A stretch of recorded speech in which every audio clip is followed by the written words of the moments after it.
Let's throw in the open. Welcome back to the Hank Strange Situation. Yes. Lifestyles Subscribe of the if you're Locked and not Loaded. subscribed. Ring the bell, do the thumbs ups, all of that good stuff. We are live. Come on, let's do jazz hands, people. Come on, babyface Harrison. Let's do it. Yes, we are live. I hope you guys have your big girl panties on. This is episode 364 of the Who Moved My Freedom podcast. It's Free for All Monday. We've got Harrison of Harry's Holsters. Boom, there he goes. Look at that. Hey, guys. Yeah, handsome cowboy. There he goes. He's in here. Babyface P. There he goes. What's up? Representing the Lightning. I don't know. No, we're not talking about them. Oh, It's not a thing. oh, okay. It's not a Are thing. you into hockey, Harrison? I am not. There you go. Me neither. But babyface apparently It's not a thing. Well, I don't know what you're talking about. He's not talking about that today. Okay. I don't know what you mean. Yeah. Okay. Fine. People in Florida even play hockey? Yeah. Apparently they do. We have It's two crazy. teams. Yeah. There's two teams in Florida. One in Miami, one in here, or it's just north of Miami. Okay. Hold on, I'm trying to arrange you guys up in here. For some reason, it keeps flipping out. I don't know. Okay. All right. So one in Miami, one in Tampa. There you go. I guess neither one of them won any games. Did the ice melt or something? You really don't want to talk about it. Huh? We are number one in the league, going into like postseason stuff, and we have lost our first 3 games of the playoffs against the last team in the league. Wow. Why, can Gators not run on ice or something? It's Lightning. It's not Florida. Come on. You need better comebacks. Come on. And I didn't even go to UMass, so that's don't care. You tell my fiance that one. Oh, look at you. You don't care about the Gators, huh? No, don't care. I just live here. All right, understood. Okay, so we've got Harry's Holsters. We'll talk a little bit of holsters. It's entitled "What Do Dragons Eat Exactly?" Does anyone, Harrison? Do you know what that means? Do you know what that line comes from? I've heard it's from Game of Thrones. That's about my extent of knowledge. Okay. Do you know what dragons eat? You want to take a guess? Fire? Okay, no. Volcanic ash? Yeah. If anyone out there knows, then we'll continue with this. Otherwise, if you guys don't know what dragons eat or what that is in reference to, then I guess we just won't do it because you guys didn't watch Game of Thrones. I did. You did, Babyface, or you didn't? Did not. There Nope. you go. Oh, look, nobody watched I it except me. I read the books all the way up to the 4th one. I read 1, 2, 3, and 4, and then the show got way ahead of the books, and I never watched the show. So. Oh, okay. I think I've seen the first and part of the 2nd season. I haven't seen any more than that. Oh, okay, cool. All right. I did look at it for anyone who wants to know out there. Spoilers: Ned Stark dies. He's dead. Just spoilers for anybody out there. If you haven't watched the first season, which was 7 years ago, he's dead. How do you know he's dead? He might come back to life. He could.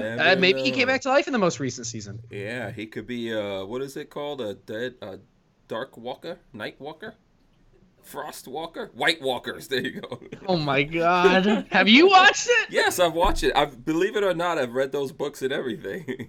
You read the books too? Well, I listened to them on audiobooks, which is that's what I ended up doing. That's technically reading. Yes, it's better. I can listen to a whole book. I will never read the whole book. Yeah. I don't know about you, Harrison. Do you read books anymore, or you listen? I just finished reading Shoe Dog by Phil Knight. Forgot the book on investing. I'm getting ready to read. Is Phil Knight like a basketball coach or something? No, okay. He founded Nike. Oh, Nike, the Nike guy. Okay. Yeah. See, there you go. Ben Mookie Thomas suggested I read that, so. Oh, okay. It up. All right. Don't do everything Mookie suggests, by the way. I can imagine. If you want any kind of advice, you won't survive. don't do what he does. But that one's not bad. That one's not bad. All right. Yeah, so for everyone joining, huh? I'm sorry. Go ahead. I figured that part was good advice. Yeah. So Brian Quick says we're disrespecting Game of Thrones right now. And Sam Gal says, according to Hank, Ned Stark will come back as a Jabberwocky. And Husei says White Walker. Well, we got to go all racist already. It's not my fault they don't have any Black Walkers up in there. That thing. That's like that's in the future. Maybe they'll do that. So you two have clearly seen Game of Thrones. So I heard all about it for years. Mm-hmm. And then earlier, I guess it was in 2018 at some point, I tried to start watching. I got through 2 seasons and got bored. Mm-hmm. So did they like really up the budget after a couple of seasons, or because I don't know, it just didn't look like everything I'd heard about it, special effects and all that, was not there in the first couple of seasons from what I could see. Yeah, I think they're still under a budget, but I think there is a little bit more money and stuff like that going into it. What do you think? I've only seen the first 2 seasons, so I really don't know. Mm-hmm. I liked the books better because they went into more detail. A movie or a show can never cover the same amount of detail as a book. Yeah. So I like the books better. Unless you want to spend $300 million, and $300 million per episode, that's going to be crazy. Yeah. And then the show is now ahead of the book series, mm-hmm. and I swear that guy's going to die before he finishes the books. Yeah. He's way overweight. He's like 78 years old. Yeah. He's never going to finish the last 1 or 2 books that he has to George finish. R. Martin. Yeah. Yeah. They'll bring in ghostwriters. Yeah. Yeah, they're going to have to bring somebody in to like finish it for him. Here's the thing. He doesn't care, actually. Nope. No way. Because he's got lots of money. Mm-hmm. And he's a nerd god. So it doesn't matter how fat and old and disgusting you are when you are a nerd god. So he's balling right now, man. He's living pretty good. I don't think he has any kind of motivation to it. But okay, so listen, everyone joining us right now, if you're not subscribed, please do subscribe. Thumbs ups, okay? Do all that kind of good stuff. Make sure you follow Harry's Holsters on all the social media that they're on. If you want to buy something from Harry's Holsters, you can use the code HANKSTRANGE. HANKSTRANGE. That gets you 10% off, right, Harry? Yep, 10% off. Yes, unless it's in clearance. So there you go. Yep. Yeah. And if you use the code HankStrange at Babyface P Industries, you can rent it sends me $10. Oh, I was going to say out of your pocket. It just sends me a $10 bill. I was going to say you can rent a Babyface P for as long as you want. You mean you can house me because I'm not doing anything for you? I'll lay on your couch and play video games if you want, but it's pretty much it. There's some people out there that'll be fine with that. Yeah, if you wanna rent me to play, I'll play video games with you. That'll work. Yeah. Brick says it's the setup episodes that you have to struggle through. I think that's what's going on. So like this first episode in season 8, which is the last season. Lots of setup, right? Yeah. I caught the very end of it. Yeah. But yeah, it seems like there was a lot of setup. Well, they took about a year off, and was it a year or 2 years? Lola's saying 2 years. I think it was. It was a long time. Yeah. So I think they did all that stuff, and now they have to reestablish everything. It was cool. We can definitely get into it if there's any Game of Thrones nerds out there. I think that yes, the budget is definitely a thing here. There's a bunch of stuff that they don't do, just because they can't afford it. I was looking at something where they were talking about. There's a scene early somewhere in the first couple of series where the original king dies. Like they go out hunting. And a boar comes up and gouges him. Yeah. Yeah.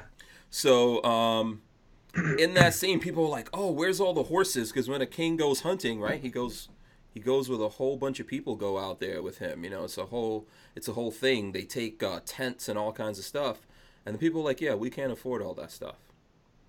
So when you actually look at the scene, they couldn't at the beginning. No, it's just a couple of dudes walking through the forest. So. Yeah, books are always better, man. When you write a book, you can just write whatever you want. Whatever you want, whatever you can think up. Yeah. I can't ever see an advantage to reading a book and then watching the movie. Always do it in the reverse order. So you're saying watch the movie then read the book? Yeah. It will, if you read the books first and then watch it, it'll just drive you insane. The worst one was Ready Player One. Oh my God, what a shit show I never read that book.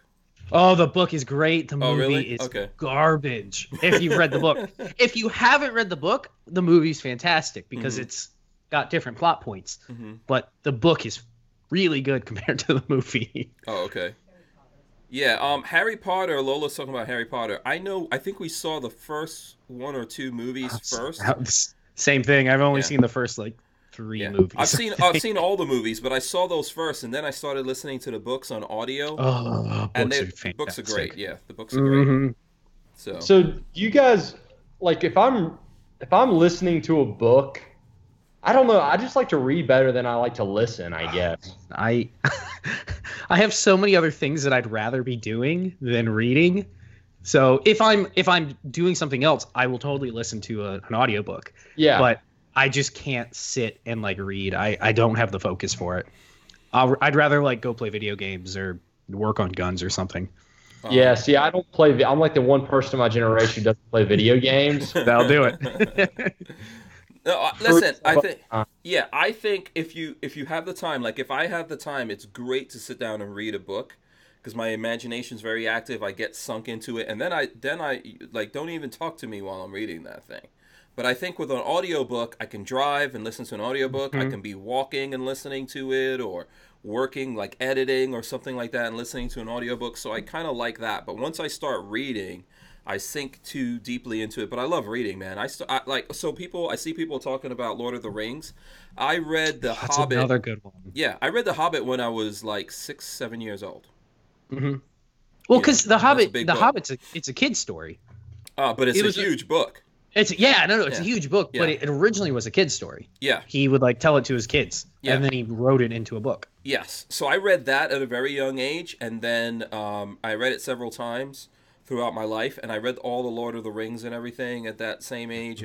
But back then, as you know, as you would imagine, there wasn't a lot of stuff to do.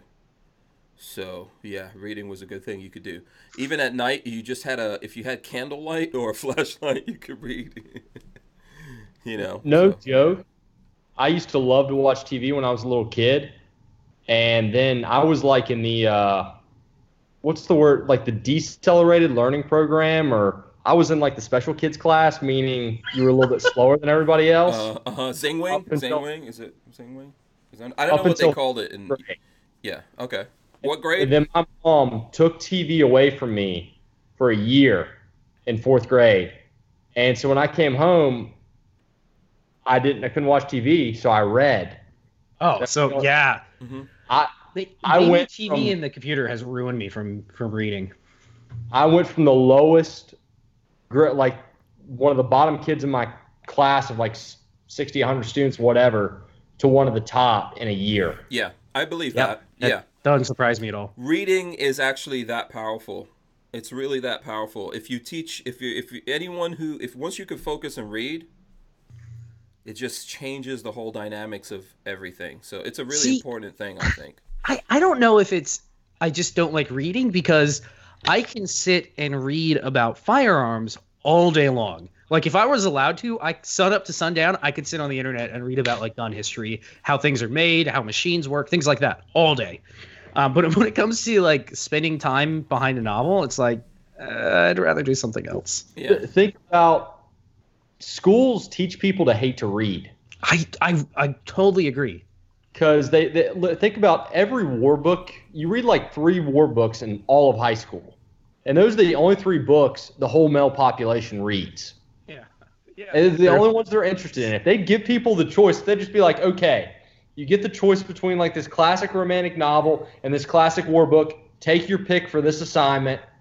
You'd get way more kids reading. You'd get way more males reading, at least. Yeah, I think unfortunately we don't focus on reading as much. And, also reading is a thing that you can, like the teachers decide to now start assigning stuff. At least that's what happened. It happened in my time. I'm sure it happened before that and after that. They start assigning things to you deliberately because they want to push your mind in a certain direction. But not every kid is into that. Like Patrick is saying, I think if you had a bunch of books on guns, you would have read that, and there's nothing wrong with it. Probably. Yeah. But you don't get to really choose what you want to read. I know. I love those books that Do you remember they had the books where you could choose your own adventure?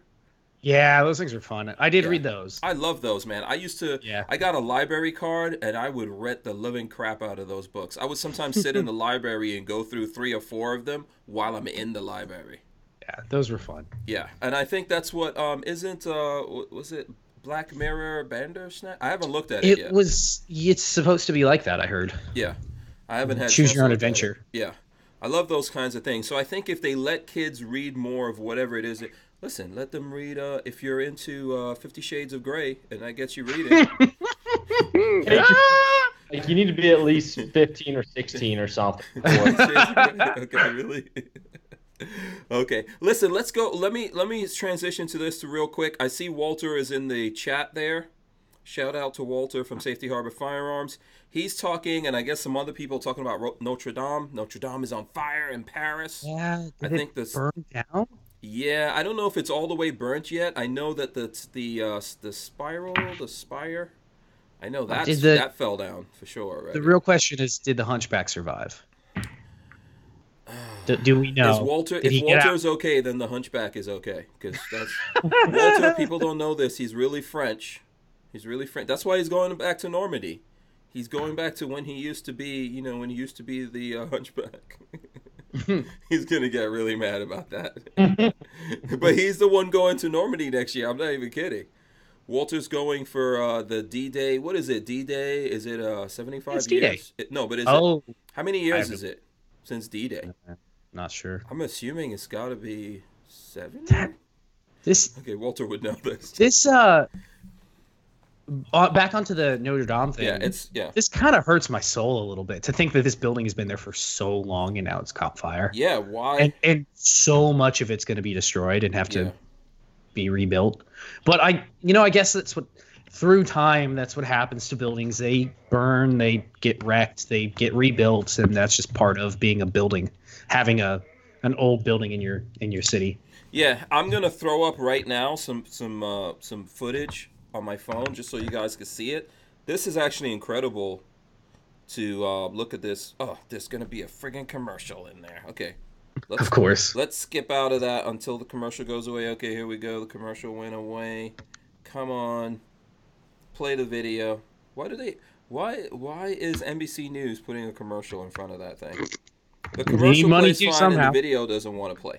All right. That's always how it goes. Let me go back in there and see. Okay, I'm just going to show you guys without the video playing. Look at that. That thing is toast. Mm-hmm. That thing is toast. And I think they're trying to figure out why. I think they don't know at the moment what caused it? No, they don't know. It's always something stupid. I'm just going to throw that out now. It's always somebody being careless or stupid. Somebody's like, put my cigarette butt out right over here. Yeah. Catches fire. So the spire was destroyed. And that had a whole bunch of things. The roof is fully destroyed. People in France are just literally looking at this thing and crying. That's like watching... I understand. Yeah. I totally understand. Yeah, that's like watching... Well, first of all, it's like 9/11. I remember that. That was pretty terrible. But, like, imagine watching the White House or Statue of Liberty or something burning to the ground. It looks like it's under control. Yeah. It looks like they have it under... I have a live view up right now, and it looks like they have it out at the moment. But the tower's done. Yeah. The spire's done. 400 firefighters out there. Wow. How long did it... Oh, Notre Dame transcended religion for 850 years. Wow. And then it burned down. And I don't want to say it, but my thought is always somebody being stupid. Yeah. It's always accidental. Is it something to do with construction? Maybe they were doing... Probably. Linked to building work on the cathedral. Yeah. So... Yep. Spark came from something and caused 800 years of irreparable damage. Yeah. That's, that's history. They say they're going to rebuild it. Yeah, I'm sure they will. But you're not getting that back. No, it'll never be the same. Yeah. How much of it is... The whole thing, I hate to say, is probably just repair work to begin with, almost. Yeah. It gets to a point where how much of the shell is left, and you've just fixed and patched and from put this stuff. From this fire that I'm looking at on this thing, I don't think it looks like they're gonna have to rebuild this from the ground up. It can't be structurally safe after this kind of. There's fire. A lot of Yeah, there's a lot of concrete, and that's about it. Everything else is like, Yeah. yeah, it's sad. It's really So, sad. and then think about this: what it would have cost to build Lola. Okay, what it would have cost to build something like this a long time ago was probably a lot of money. Imagine what it is to rebuild it today. And yeah, it's got to be unbelievable. Yeah, go ahead. You go back and look at a bunch of these construction projects back in the day, they would never happen today. Like, they're more grandiose than anything we have now currently. Yeah. How Oh, yeah. Yeah, we don't build things like this anymore. No, we don't have the materials. A Notre Dame here's an update. Here's a good update. A Notre Dame cathedral priest has claimed that all precious artifacts and artwork have been saved from the historic building. Oh, so they got that stuff out? Oh my gosh! Thank goodness. Can you imagine Jesus. what was in there? Last time, and I know modern technology has kind of gotten us past this, but last time we had like the library at Alexandria, when it burned back in like 1100, it set us back scientifically because it's, all of everything was in book form at the time, but it set us back scientifically by like 300 years, 400 years. Mm-hmm. Things have been lost to time because of those fires that we still haven't recovered. So yeah, it's a big deal. It is. So Walter says it took 200 years to finish the building. So imagine imagine that today with if it was done in 1200 AD, that's like 4 generations of people working on it probably. Yeah. Well, okay, so let's say it took them 200 years where you could do lots of terrible things to human beings. Today France is socialist. This will be done 1,000 years from now. If they ever get it done. Seriously, think about that. I mean, I'm not, I know the French people are suffering right now, but the population is 10x or 20x what it was then, so there's just more hands to work on it. More hands that are not going to work on it. More hands that they have to get special pay. They can only work so many hours. You have to be environmentally friendly. I don't know. I don't think that. I think when you lose something like that, you don't stand a very good chance of actually, like, the amount of money that they would have to put into doing this would be insane. And it's just me. I know Harrison looks like he went off, and then so did Babyface for a second. Okay, let's see. Rich White says attacks on Christian and Jewish symbols in France are up over 70% this year. It's the largest increase in hate crimes in the country. They're going to have lots of issues before they ever get all this stuff worked out. Are you there, Harrison? Okay, there you go. Okay, yeah, I think your audio's muted. I don't know if you can hear. Your audio's probably... there you go. Okay. One thing to think about is it's likely insured. Yeah, for sure. Mm-hmm. So... I mean, it's going to be expensive, but the French government's not directly footing that bill. Mm-hmm. Wow, look at this. We're seeing 2 Harrisons here. Boom, there we go. Yeah. That software hates you. I don't know. It's just acting up today. I minimized the Skype window. That might be why. So sometimes it's bouncing around doing its own thing. Yeah, so that's tough. That's tough for France, that man. Sucks. France has taken lots of blows lately. Yeah, seriously. Yeah. Adam Smith 86 says we can't replicate a lot of the cathedral's beautiful stained glass. John Dieter says it might be rebuilt but never replaced. People are never going to get to go visit that again. That bugs me the most is there are things in history and stuff that's like, I would have loved to see it before it was destroyed, and I'll never be able to now. Yeah. But they saved a lot of things in there, so. And then like I would love to go see the Great Pyramids of Egypt. Can't really do that right now with the way the political climate is in that country. It's like there are so many things like that out there that I'm like, before I die, I'd like to see it. But you can go to Egypt. You can. It's getting better, but it's still not the safest place to travel to. Honestly, you're going to take some risks anywhere you go. I mean, it's not like especially revolution right now. You can't freaking live forever, babyface. No, you can't live forever. If you're gonna go out, go out doing something awesome. Like listen. I would love to. You guys could tell me what your dream thing is. Here's a big thing for me. I would love to go to India. I want to see the Taj Mahal with my own eyes. Oh, for sure. I want to see that with my own eyes. So what about the great wonders of the world? I would love to see all of them. What about you, Harrison? What would you? want to go out doing? Yeah, what would you go someplace else in the world? There's a lot of cool things in America too, by the way, that people should see. We can definitely get into that conversation. But what out there in the world would you risk even getting myrtleized? You know? This is going to sound crazy, but I'd like to go for like a sheep hunt in Pakistan. Okay, that's a thing? That does sound crazy. It is a pretty crazy one. Okay. There's only one person that I think I know of that's done it, and he's that guy out of Canada who's on a bunch of hunting shows. But it took forever. Like, they were in tribal, like, Mujahideen. I'm sounding like an idiot here, not knowing. Like the place where like the markets are, where all the guns, where the Taliban come over and resupply.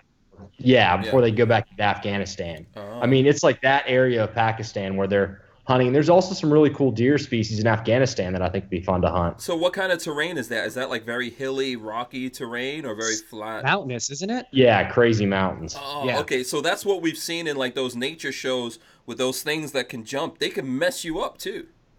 Yeah, sure. I would not want to. It'd be. I think it just add a whole new element to it being in that part of the world doing a hunt like that. Like the hunt alone, doing it in Alaska would be absolutely insane. But doing the same thing in Afghanistan or Pakistan. Yeah, that would be cool. That's a cool one, man. I like that. I like that one. What about you, Babyface? What are you thinking? And this is a hard trip to do, but I want to see Petra. Is that in Jordan, I think? It's in Jordan. Petra, was it Raiders of the Lost Ark, where they go to the big, it's like carved into the side of a mountain, a big like front of a building looking thing. Hold on, I'll send you a picture. You have no idea what I'm talking about, do you? I'm also searching. I'm also searching something, but I'm listening to you. Oh, you said Petra. Petra. Petra. They need to go to their Jordanian training center. I would totally do that. That sounds fun. That was in Grand Tour, wasn't it? What, the Jordanian center? Yeah, wasn't that in Grand Tour, like where you can do like missions and things like that? Is that what you're talking about, Harrison? I don't know, but that sounds awesome. Yeah. It's basically like a Moyak, like a Blackwater Academy, whatever you're calling it. It's like the Middle East version of that. That's cool. Yeah, I would love to do that. They've got a big event right now going on, actually. I'm pretty sure that was in Grand Tour that the guys went out there and they were running, like trying to do a mission of rescuing the Queen or something like that. But then they did that. What is that movie with Tom Cruise where every time you die, your life resets to the beginning, like to the certain point? What was that movie that Tom Cruise was in? I don't know which one. It was like Live, Die, Repeat. But that wasn't the name of the movie. Is Edge of Tomorrow, I want to say? Edge of Tomorrow. But anyway, so the Grand Tour guys were out there, and they did this thing where they had to rappel down from a helicopter, and then there were these buildings they were going through. You guys aren't really into cars, I see. Not enough to watch. I don't watch Grand Tour. You know that. This is the most awesome show on the planet. Huh? So that sounds like the Jordanian training center. Yeah. Probably is. Listen, Grand Tour is great. You don't have to be a car guy to like the Grand Tour. You don't. I feel like you know what it is for me? I'm so far behind in Grand Tour that I'm like, I don't want to be a bandwagoner that just jumps in because it's the Grand Tour and I want to feel cool like everybody else. I don't know. It's hard to explain. It's just like, it's too far past. I can't do it now. Yeah. Well, they just actually announced that they're basically not doing the show the way they used to anymore. So the whole thing of like cars on the track, that's all gone. So now they're only going to do the adventures because Amazon wants to keep them. They had a 3-year contract with Amazon, which came up, but it got renewed. But they're not going to keep doing the show the way they were doing it for Grand Tour or when they were on Top Gear BBC. They're just going to do the adventure things now. But so that means they're still going to travel around the world and do these cool adventures. And that's what I think I like about it. You guys, you could see them going to Africa many times, to India, Thailand. Have you ever watched An Idiot Abroad? Yes. That was a really good show. I really enjoyed that one. And partially because of the character, because of whatever his name was. I can't think of his name offhand. Because that's somewhat the main character, the idiot? Yeah. That's somewhat how he is in real life, but it is a character that he plays up. But I think that character of his is hilarious. So watching him go to China and watch like the native foods that they eat there, raw chicken eggs and stuff, and he was like, it was just funny. Yeah. Let's see. We got a bunch of people. Okay. Everybody's saying where they want to go. Yeah, Razor JB's saying Razor JB. Okay, this is not me. This is Razor JB. He says I'd love to go to Pakistan but hunt humans. There's a group out there that can allow you to do that. Yeah. Let's just say Razor JB's background. He's done it. Oh, has he? Okay. Yeah. He apparently is not over that yet. But also I know that when Rifle Dynamics, right, Jim Fuller, there's a charity that they usually support where there's these guys, former special ops guys and all that, and they go to Africa and they hunt these guys, these people who like kidnap children and do all that kind of I'd stuff. be on board with that. That'd be fun. Yeah. So I'm on board that's with good that. stuff right there. I totally approve of that. Somebody who was at YNH said he'd go to Angkor Wat, I guess is how you pronounce it, in Cambodia, which reminded me, you can do gun tours in Cambodia, and they will because Cambodia is so corrupt. I know where you're going. Yeah, you can hire guys to bring rocket launchers and RPGs and just blow shit up out in the countryside. Like what, babyface? Like water buffaloes. Yes. Yes. You can buy a cow and blow a cow up. My personal opinion, that's not cool. But I would love to blow some shit up. Yeah, unless you're making hamburger meat. If you're gonna eat that cow after you blow it up, it's fine. So they also put cars and stuff out there, and you can just blow up cars. And I'm on board with shooting the hell out of a car with an RPG. Yeah. The scary part to me about that is shooting 60-year-old. Yeah. Ordnance. Yeah. Yeah. That's not gonna go wrong. You're kind of taking your life in your own hands at that point. Let me tell you the headline. Crazy man from Florida blows self up trying to blow up a cow. Yep. And we will laugh at you, babyface. We will cry a little bit. We'll cry a little. We'll cry just a little bit. It's one of those things. It's probably way riskier for you to do that than go hunt sheep in tribal areas of Pakistan. Yeah, you're probably right there. Unless those sheep get you, man. If those sheep get you, you could be torn up. Okay, so listen, this is a thing I wanted to bring up to talk to you guys about. Let me see if I could pull this up. I'll throw the screen capture of this. Florida man attacked and killed by his cassowary, the world's most dangerous bird. So a large flightless bird native to Australia and New Guinea attacked and killed its owner on a farm in Florida, according to authorities. By the way, that was in Alachua County, where Gainesville is. I used to work with one when I was at Busch Gardens. Oh, okay. We had a cassowary. Yeah. Funny enough, her name was Mom Cass. Yeah. So basically, for anyone who doesn't know what we're talking about, these flightless birds are basically dinosaurs. Yes. That 100%. Are still around. 100%. Okay. And they. Do you want me to tell you how they kill you? Go ahead, because it's no joke. So they have two methods of killing you. They have a big horn ridge on the top of their head that they can charge into you with, and it's a big bone, basically, that's pointed, that sticks out, and can charge at you with that and hit you.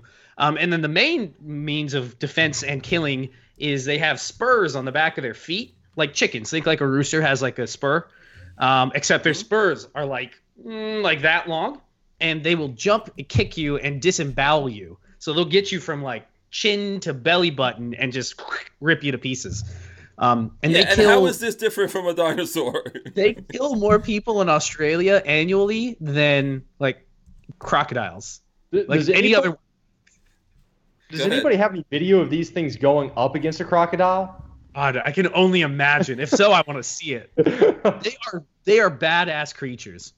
Yeah, they're really badass. So here's the thing. He raised the so here we go. Florida man is killed on Friday. I had to go to a different one. On Friday by what ornithologists say is the world's most dangerous bird. An enormous flightless bird around which even experienced zookeepers take precautions. He raised the animal on his farm along with other exotic birds, authorities said. Police identified the man as 75-year-old Marvin Hajos. Emergency medical services responded to a call approximately 10 a.m. Friday at his farm near Alachua, Florida. The bird had attacked Hajos, injuring him severely. He was transported to a hospital where he later died. So, for anybody who wants to see, I'm linking a video. Was one of my birds. Coyote Peterson actually did a video with Mama Cass. This is the bird that we worked with. Yeah. So and these things are no joke. Spike. No. They're no joke. We actually had a guy when I was working there. She ended up getting transported down to Miami. So if anybody's in Miami, you can go see her at Parrot Jungle. That's where she's at now. Mm-hmm. But she ended up getting transported down to Parrot Jungle and was getting used to the place. And one of the trainers was in her enclosure cleaning things out. And she's friendly. She's really friendly. And one of the boats going down the channel in the back behind the place backfired and scared her, and she jump kicked the shit out of the guy and put him in the hospital, I believe. Yeah, and apparently, so like their claws are so sharp they could just rip you open. Oh yeah. With one claw. About how big are they, Babyface? If you could just describe it's like standing next to an emu. So she can be eye level with you, totally eye level with you. No, if not a little taller, if she gets real tall. That's like a baby raptor. Basically, yeah, like totally. And if you look at the pictures, their feet are like claws. You can see them. They're pretty solid, bulky. These things can run at 35 miles per hour.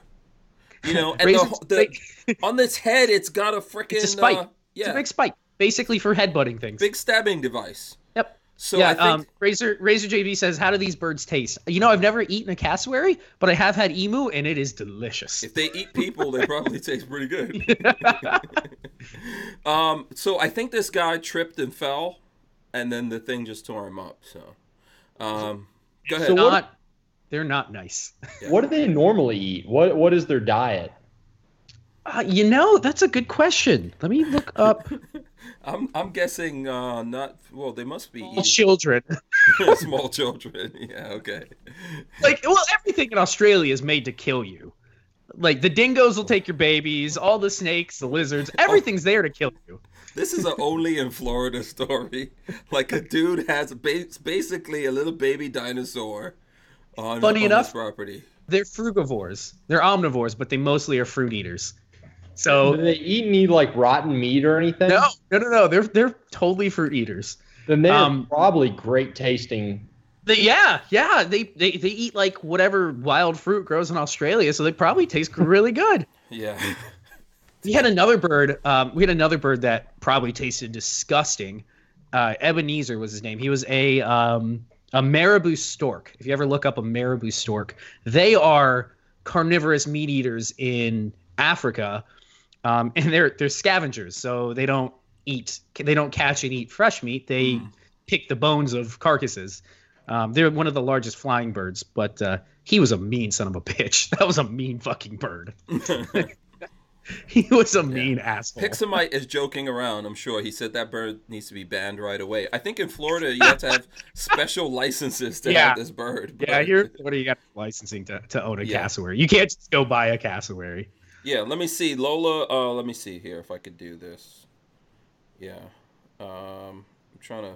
Okay, yeah, Lola sent me a picture. Let me see. I'll throw this up here for a second so you guys can see. This is the bird that we're talking... Look at this thing on this bird's head. Yeah, there. It's basically a bird with a rhinoceros horn on its head. Okay? Why? Why would you even mess around with this thing? The one that we had for our company, because when I worked for Busch Gardens, I didn't actually work for them. I worked for the company. We were a contractor. I worked for a company that did animal training, and we specialized in birds. The one that we had was very, very nice. She was an easygoing bird. She had no interest in killing people. But in the wild, they will fuck you up. Yeah. They will straight fuck you up. Because it's protection against predators that will easily eat them. Because as Harrison is saying, they got to be tasty. Probably are. And again, everything in Australia is made to kill you.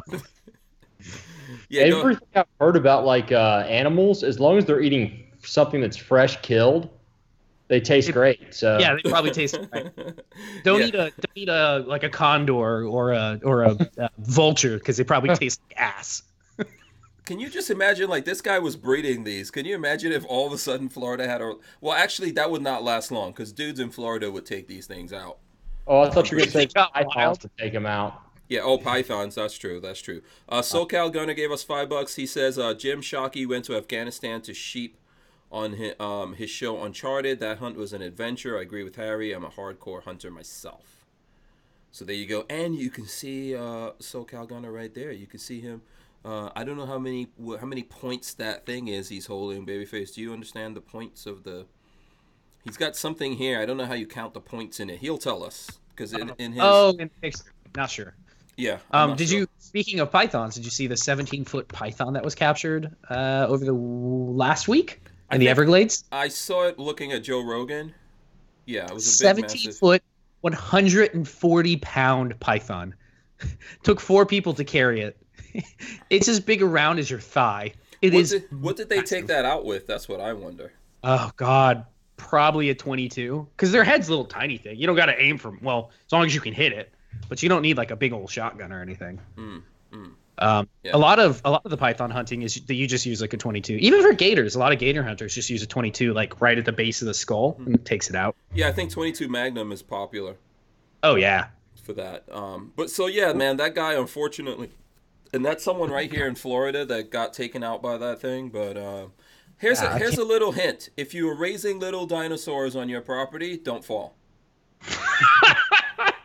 Be careful. Don't trip. Why do I feel like Walter has a little dinosaur farm somewhere? Walter. Maybe his dad. If Walter's dad found out about those birds must be really valuable because I think he was raising them. I don't know who's gonna buy that. Walter says, make boots, belts, and more belts. Yeah. Like, what are you buying this bird for, though? That's what I'm wondering. Like, because you want to have a bird, I guess. I don't know. Yeah. A giant fucking bird. Listen, people in Florida doing crazy things like this, when the apocalypse hits, all of these creatures are going to start going wild. You better be walking around with 308. That's all I'm saying. So, what is this? SoCal says it's a mule deer, Hank. It was a 4x4 180 class deer. I don't know what that means. Me neither. I'm just going to pretend. He said it was an all-wheel drive 4x4. Yeah, 180. Is that the horsepower? Yeah, 180 class. I know the 190E from Mercedes, so it's like somewhere in that category. 10 steps down. Okay, I've got a new idea for a video. Uh-oh. We're going to take you two guys with all the gear, guns, etc., and drop you off in the middle of the Rockies. Oh my God. I could survive. Yeah. I could survive. I was a Boy Scout. I could probably get by, at least for a little while. You have to Hank alive, though. No, yeah. Hank would just slow me down and be a pain really? in my ass. Okay. Now I know what to do when we get dropped off. First thing, take out Babyface P. I'm not going to kill you. Oh, well, guess what's going to happen? Yeah, I'm gonna haul ass out of there. Yeah, you never know, man. I might be able to survive. I can revert to being wild. Could you? You think you could? It's going to take a little while. Where's my Audi? Yeah. Oh, that's a low blow. So where's this? You're dropping us off in the Rockies, you said? Where is it you said? In the Rockies. Okay. Might be better to do it in the Florida swamps. Oh, God.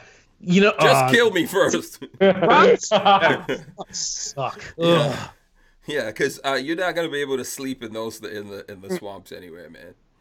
I mean, we're not in the swamps now, but when you're the mosquitoes eat you alive. So, Clover Tax says Texas has more big exotic cats in private collections than there are in zoos. Let that sink in. Yeah, I'm surprised. That's true. You showed me that. Remember that video of Joe Rogan talking to God, what's his name? Mike Tyson, about him buying a tiger, was it? Yeah. But so yeah. You know what? There's a lot of people in Florida too that have exotic cats, even where we live. Because so a lot of the circus folk they spend their winters right when they're not the circuses. I don't know if they do circuses anymore, but this is what they used to do. They winter in Florida. So they have these animals in the circus. Yeah, they're all from on their properties. Sarasota, I want to say. Like there's a circus area near Sarasota where they all live. Yeah, some of them are in my neighborhood. There was a guy that had a couple lions and everything. We would drive by and see him. So you're telling me a bunch of carnies live in Florida? That explains. Oh yeah. Yes. Oh no, you. That's not even the best. So we have a carny town. We also have a witch town. Well, Hank, have you been there? No, I think I've heard of it. Yeah, no, we have a. That's a what town. Harrison just gave up. He's like, We have a town of psychics. The whole town is just like all psychics, and I can't think of the name of it offhand. Hold on, I'll find it real quick. Yeah. SoCal Gunner says Harry drinking the kombucha. What flavor you got, Harry? Casadega, Florida is That's all the psychics. witch town? Oh, all psychics? Okay, Yep. I need to go to that town. Here, let me see. Yeah, there you go. Boom. it's You can throw it up pretty again. interesting. Throw it up again. I didn't get a chance to show the bottle, Harrison. Kyanade. Okay. Kyanade. I don't know. What That is stuff, I swear, kept me from getting sick at SHOT. Oh, okay. You actually made it through without catching the disease. Yep. Yeah. For you, Is it good like, for the yang? Is it good for the yang? They say it's good for something. So. what is it? I've seen pictures of kombucha and it looks disgusting. It's got like shit like growing down in it, and I can't get past it. Lola says it's good for your stomach. It's cayenne pepper. Yeah, it's got a bunch of probiotics and stuff in it, and it's supposed to help your immunities. And I did that in essential oils, and like I'm not a good sick person, so when I get sick, it like shuts me down. So I'm willing to try anything to keep that from happening, and this has worked. So, what's it taste like? Because I want it to taste like tea, but obviously it's not going to taste like tea. It tastes like fermented lemonade. Oh, okay. In a bad way or like a boozy way? It does have a slight trace amount of alcohol. Yeah, it is. There's a Really? couple of them you have to have 21 plus ID to buy, but it's still not enough to use it. Oh, that's funny. Yeah. Yeah. Okay, there's a bunch of comments here from people. Len Holt says Hank will need a R8 airboat to make it. Brian Quick says Harry drinks kombucha and carries a CZ probably. Did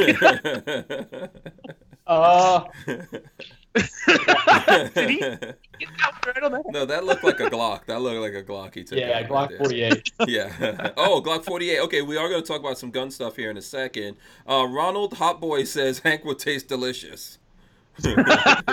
He only eats like really good beef, so yeah, he probably I'm that would. dark meat. Hank's a steak eater, like exclusively. Yeah, I've got nice marbling. Nice marbling. Oh boy. The Armsman says, "Good evening, gents. Shout out to Harry." Let's see. Yeah, Or do we taste like? Huh? That's what I've been told. I read online that we taste like pork. Who, people? People taste like pig. Oh. Very similar. Oh, we have a similar diet. Yeah, we're the other white meat. And oh boy, we are getting real dark here. We're getting real dark. I carry my revolver in single action. Says try some black seed oil. That shit is awesome. Black seed oil? I got your black seed oil right here. Don't want any part of that. Okay, Walter says, Walter's trying to switch us. He said picked up an 88 commission rifle at the creek. An 88 commission? What the heck is that? I don't. Okay, I'm going to have to Google that now. 88 commission rifle. Do you know what that is, Harrison? You're 88? I do not. I think he means a Gewehr 1888? No, 88 commission rifle is apparently a thing. Yeah, the Gewehr 88. The model 88 commission rifle. So it's the Gewehr, the German Gewehr 88. Or Gewehr, if you... The precursor to the 98 Mauser, yeah, right? Boom, I'll throw up some stuff here. Yeah, I guess this is like the precursor. There we go. This is what we're talking about. Oh, that's cool. Walter going classical. Same cartridge. I guess it shoots the same cartridge? I don't know. This is weird. No, because I mean that's probably pre-smoked powder right at the. Yep. Yeah. He rendered all the large bore black powder rifles. No. This was using smokeless powder. So is this like the first military successful? First smokeless powder. Is it related to a Sturmgewehr? Well, Gewehr means means rifle, I think. So yeah, it's just rifle model 88. So what does Sturmgewehr mean? Storm rifle? Stormtrooper Something rifle? like that. It's like battle rifle, maybe. Something. Yeah, I'd be lying if I told you I knew. Yeah, Walter said not made by Mauser. Sturmgewehr is assault rifle, so Sturm is assault. Oh, okay. Assault. Sturm. Okay. Sturm. So- I carry my revolvers. Asking, have you guys seen the new Glock 47? What do you guys think about that? I haven't seen. Have you, Harrison? Have you seen the 47s? It's basically a Glock 45 frame with a 17 link slide. Oh, okay. Wait a second. I think I did see these. I shot these. Is it? Wait. Is it the? No, actually, what was it? No, it's a, but it's 9x19. Correct. Border Patrol. When I say Glock 45, I mean like the 19X. Oh. Okay. Yeah, I'm on board. I always thought the 19 or the 45, which this is getting so goddamn confusing. The smaller slide didn't make a whole lot of sense. But what's the difference then from a 17? The slide will fit on a 19 frame.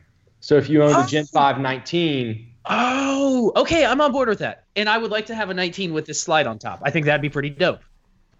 And then also somebody else asked about the APX single stack. Did you guys see that? What did you think? No. That's made by APX's Beretta? Correct. I've never. Look it up. Is it all right? APX. What is it? APX single stack. Single stack. APX. I've never shot. Oh, Guns and Gear. First thing that comes up. Guns and Gear got a video. 9mm 10-round striker fired. Beretta. I like the shape of it. This one's only 6 rounds. It's a 6-round and 8-round mag. Is it from So it's a- Beretta? Correct. Yeah. Okay. Let me throw up something from that here. The gun that's sitting around here we somewhere, we ended up shooting the new Mossberg, and I really like that. Honestly, the Mossberg, I thought that was a really smart gun, but I think considering the problems people have had with the SIG P365, they're not willing to try out a new gun I could see it. from anybody to block. Otherwise, I think that would have been the best-selling gun of the year in terms of price. We shot it, and I really like it. I actually really. It's a little bit bigger than the 43, but it's a little heavier. But it sits really nicely in the hand, and it shoots really nicely. I really, really like it. Yeah. By the way, that video is actually I actually released that video, so that video is live. Oh, so people can go watch it. Yeah. Let me see. I'm gonna try to go look at the Captain Shark says internals are identical to the Nano, including the trigger. I've never liked the Nano. I've never. There it goes. If I'm just previewing. Let me see. Let's see if we can get it to. Yeah, I gotta probably go back here and take a look at it, but you guys can't see the whole thing. But there is a video up on it. If you guys go check out YouTube, you'll see me rocking the Liberty Suppressor shirt in that video. So yeah, it's not. I think it's not a bad. It's not a bad gun. It's I'd like to close to the block. I'd like to get my hands on it and try it. It's just so hard not to recommend the 43 to people because it's such a good gun. The big problem I see with a gun like this is it's never going to get widespread adoption because it doesn't do anything different from a Glock. Yeah. It doesn't do anything better. Yep. And I mean, they might come in at a slightly lower price point or higher, but Berettas don't sell well when their prices go down. They're considered a premium brand, so people get sketched out when they lower their prices. Yeah. Right now, the best-selling guns that aren't a Glock 19 or some of the better selling guns are the SIG X series, which are in like that 750 range, and then the FN 509 Tactical, which is an $800, $900 gun. That gun is fantastic, though. I love that thing. Ugh. But I think somebody needs to come out with a single stack that kind of has all those features built into it and is more of a $750 range gun versus trying to compete in the 400 range with the Shield, the 43, and the P365, everything that's already out there. Mm-hmm. By the way, guys, if you check out Harry's Holsters on YouTube, you're not just going to see like holster videos. Harry's into guns, and you do some good reviews. I think you had like one of the early reviews on the P365. Yeah. Right? Yeah. Got yourself in some trouble with SIG with that one. Did you end up breaking yours? The first one I had major reliability issues, failure to feed, failure to lock back, all kinds of stuff. And then the second one, I broke the striker right at 1,000 rounds. I've tried. I'm at between 12 and probably 1,200 rounds, and I've yet to have any issues. And I'm trying to break it. Like, I'd love to see it break. I've talked with people that have 3,000-4,000 rounds, like legitimate. And then, there's guys on the internet that tell me they have 16,000 rounds through theirs 6 weeks after getting it. But yeah, I think SIG's got some of the best engineers. I think the problem is they did rolling improvements on the gun, and it's hard to get away from first impressions. Yeah, well, they get it 98% complete and then say, we need to go to production versus ironing out that last 2%. Yep. Yeah. And then that last 2% shoots him in the foot. Yeah. Yeah. Steve Pro2A says, I have a born on February 2019. Imagine when you're talking. Like, I don't know when my Glock was born, but I know people have to be aware of this with the 365s. He said he has a born on February 2019 P365 that has functioned perfectly. It's really nice to shoot. The one that we're testing, I think it's okay. Probably the issues with it are based on me, according to Babyface P. And my big giant hands. So, it's actually really not doing that badly, I think. What do you think? Walter and I shot the hell out of it. Mine is in my lovely blue holster. Oh, there you go. Fucking fantastic. Is that a Harry's holster? Yes, it is. Yeah. Boom. Go ahead. No, this thing goes with the blue Cryptek. Is that the blue Cryptek? It's the Neptune, I think. I think that's Neptune. Yeah. I love this. Absolutely love it. And mine's custom. Don't ask for the Babyface custom because I got mine customized. Apparently I didn't. So. I asked for not the holes to not have the holes up front because I want to see. I like the color. I want all the color. Oh, okay. But this. I mean, because look, this is what I got. I got the. Yeah, see, you got the custom like me. I got the red. Harrison, red carbon fiber. So does it make you feel good to know that like this goes with me everywhere? Yeah. It is I trust my life to this combo right here. Like I get customer emails, and some of those, it's just nice when you get them and things they say. Mm-hmm. It's kind of crazy. You have a product that people do take with them everywhere. I have, like this morning I went to go get coffee and basketball shorts, and I forgot my gun at home, and I was like, I feel so weird not having my gun on me because it literally goes with me everywhere. It's crazy. Yeah. Yeah, I love mine. True. And the Cryptek Blue looks awesome. Yeah, I think that's definitely something to think about. That, like I know, for example, I have my holster on me now, but since it's the Glock 43, I have it on me all the time. So when I go home, I have on sweats. I got the holster. And the great thing about these small guns is it doesn't pull your pants off when if you're wearing sweats or whatever. Yeah. I wouldn't do that. I wouldn't do that with 19 will take your pants with you. That's like every now and then I'll carry with a tucked in shirt, and doing that, the clip I use attaches to the pants behind the belt. And concealment wise, I could conceal something like this. Hot damn. Wait, hold on. Show that again. It's a full size 19, was it? It's a 19X with a Surefire and an RMR. Yeah, big old thing. Mm-hmm. But the 48, 43 size guns are like the biggest weight wise. It's not the gun, it's the weight. You don't want it to pull your pants down and make your waistline look all weird. Yep. Yeah. You don't want, what are you saying? You don't want to be pants on the ground? Yeah. Looking like a fool. It could happen. But no, I used to be, and I still, Hank knows, I still am cheap in some ways. But seriously, for anybody out there looking at holsters, they're expensive, but buy something quality. It's well worth it, especially when it goes with you everywhere, all day, every day, and you are needing to trust your life that your gun's not going to randomly fall out or fall off of you. It's well worth it. My dad raised me with a mantra. He goes, good socks, good shoes, good underwear. Mm-hmm. And really, like, people spend a bunch of money on, like, a suit they wear 3 times a year. Yeah. The reality is just go to Joseph A. Banks or something and buy a suit for $100, but spend $200 on the leather belt you wear every day, or $200 on the pair of shoes you're going to wear every single day. Yeah. Out of it. Belts, if you're concealed carrying, belt is worth the money. A holster is worth the money. Yeah. Yeah, big time. Yeah. What yeah, belts good. do you guys run? I'll show you guys my belt. Hold on. Uh-oh, belts are coming out now. Belts are coming Let's out. see. Hold on, let me get running this. a crossbreed holster belt, all leather belt. And it's funny. Harkening back to me being cheap. I go to their seconds website because they have like their guarantee that if you don't like it, you send it back. So they sell the seconds on their crossbreed seconds website for like half the price. I just buy from there. When one comes available for like $30 or $40, I'll just buy it. And these things are super durable. I love this thing.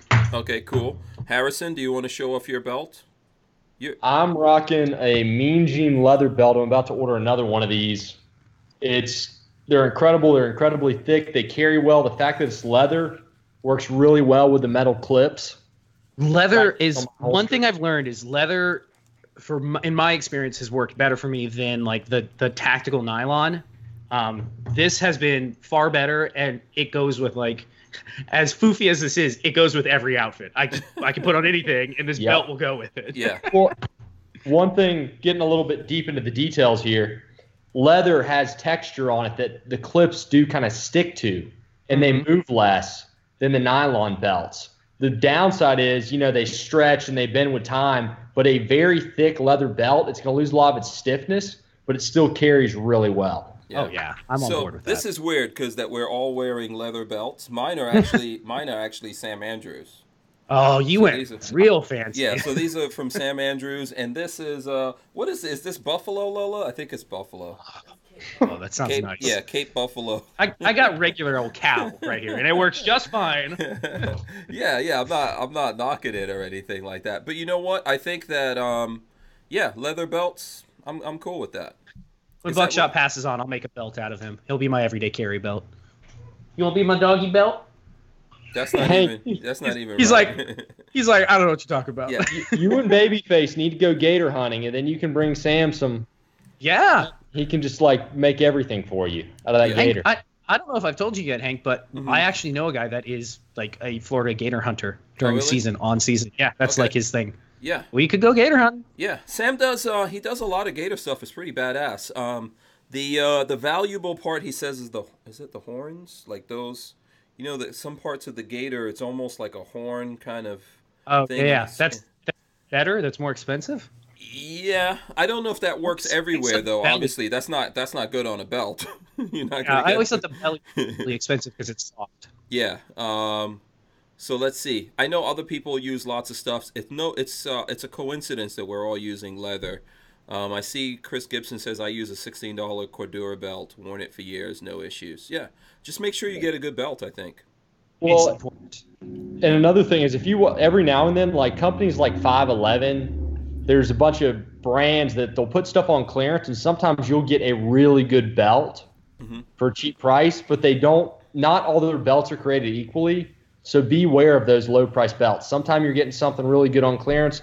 Other times just a flimsy belt. And if you're carrying a Shield or a 43, the amount of belt you're going to need is different than if you're carrying a Glock 34. Yeah. Oh, sure. Yeah, for sure. So let's see. There's a bunch of people telling us what they use. Steve Pro 2A says Core Essentials gun belt. Love how adjustable they are. Jeffari H says scuba webbing emissary belt. Vanessa Kitty says my nylon belt will outlast me. Yeah, the nylon belts are good. The one problem that I had was the one that I bought was the type with a Cobra buckle on the front, and I normally wear just like cargo, not cargo shorts, but whatever they are without the pockets on the side, and like khaki shorts most of the time. And the Cobra buckle never wanted to get through the belt loops because the belt loops are like 1.5 inches or smaller, so it was a pain in the ass trying to get the Cobra buckle on. And then it was just constantly a pain in my ass, so I went back to leather and I haven't looked back. Yeah, a lot of the belts on the market are kind of overbuilt to a degree. Oh, too. yeah. Some of the nylon ones are just so stiff. They're too stiff and they don't wear in. Yeah, that's the problem that I had with this one as well, is in certain ways, it would like poke into my side, poke into my back, where the leather kind of has formed to me, and it's super comfortable. It takes like 6 months to get a good leather belt where you want it. Then after that. It's like a good baseball glove or whatever. You got to wear it in. It's got to be used, and then it's perfect. Yeah. All right. So listen, I know there's lots of options that people have out there. Get the best belt. I think, like these guys are saying, spend some money on it. Yeah, for sure. Especially if you're grown up, it's gonna last you forever. I've got like 2 Sam Andrews belts. I've got some other belts that I use from time to time, but I find that to be comfortable for the most part. So, as cheap as I am, I'm starting to turn into a buy once, cry once type. Just as much as possible. Yeah. You save a lot of money in the end. Yeah. You really do. I was going to say, by the way, Skip's Tactical's out there. Shout out to her. I think she's coming on tomorrow, so shout out to Skip's Tactical.